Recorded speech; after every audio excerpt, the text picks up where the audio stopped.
एक मुसाफिर हज पर जा रहा था। रास्ते में उसने एक बीमार कुत्ता देखा जिसका भूख और प्यास की वजह से बुरा हाल था। मुसाफिर ने अपने हाथों से उसे पानी पिलाया और फिर अपने सफर पर रवाना हो गया। चलते चलते अचानक लूटने के इरादे से कुछ डाकुओं ने मुसाफिर का रास्ता रोक लिया और कहने लगे, ए मुसाफिर, अपना सारा सामान हमारे हवाले कर दो। मुसाफिर बड़े इत्मीनान से कहने लगा, मेरी सिर्फ एक छोटी सी बात सुन लो, फिर तुम लोग शौक से मेरा सामान लूट लेना। डाकू हंसने लगे और बोले, चलो ठीक है, मगर जल्दी बताओ जो बताना चाहते हो। मुसाफिर अपनी सफेद दाढ़ी पकड़कर कहने लगा, यह सफेद दाढ़ी मैंने ऐसे ही नहीं की है। मैंने 7 हज किए हैं और 8वें पर जा रहा हूँ। तुम लोग मेरा सामान लूट कर कितने दिनों तक खाओगे? ये सामान कुछ ही दिनों में खत्म हो जाएगा, लेकिन सोचो, मेरी बद्दुआ कभी तुम्हारा पीछा नहीं छोड़ेगी। हो सकता है वह तुम्हारे दोनों जहां बर्बाद कर दे। मुसाफिर की यह बात सुनकर डाकू घबरा गए और आपस में कहने लगे, यह बुजुर्ग कोई बड़ा नेक और इबादत गुजार मालूम होता है, इसकी बद्दुआ से हमें बचना चाहिए। फिर डाकुओं ने हाथ जोड़ लिए और बोले,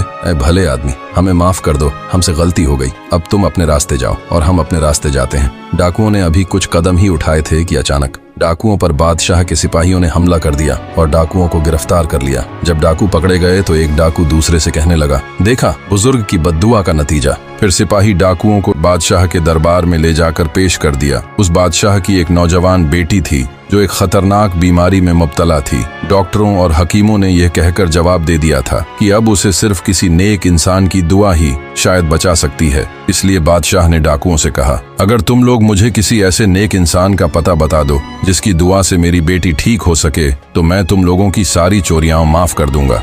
डाकुओं ने हज पर जाने वाले उसी मुसाफिर का पता बता दिया। बादशाह ने कुछ सिपाही भेजकर उस मुसाफिर को बुलवाया और कहा, ऐ मुसाफिर, मैंने सुना है तुमने 7 हज किए हैं। अगर तुम मेरी बेटी की शिफा के लिए 1 हज का सवाब भी दे दोगे तो मैं तुम्हें सोने चांदी से भरा संदूक दे दूंगा। मुसाफिर बादशाह की इस बात पर राजी हो गया और कहने लगा, बादशाह सलामत, आज काफी देर हो गई है, कुछ ही देर में अंधेरा हो जाएगा। मैं आज रात आपके पास कदयाम कर लूंगा और सुबह फिर अपने सफर पर रवाना हो जाऊंगा। फिर रात को जब बादशाह गहरी नींद में सो रहा था तो उसने एक ख्वाब देखा। ख्वाब में एक नूरानी चेहरे वाला सफेद पोश शख्स कह रहा था, इस मुसाफिर का एक भी हज कबूल नहीं हुआ है, तुम हज के सवाब को छोड़ दो। इस मुसाफिर ने रास्ते में एक बीमार कुत्ते को पानी पिलाया था, उसी नेकी का सवाब ले लो, तुम्हारी बेटी को शिफा मिल जाएगी। सबक, मुसाफिर खुद को एक बड़ा हाजी समझ रहा था, लेकिन कुत्ते को पानी पिलाना उसके लिए एक मामूली अमल था। मगर कौन जानता है कि अल्लाह किस बात पर राजी हो जाए।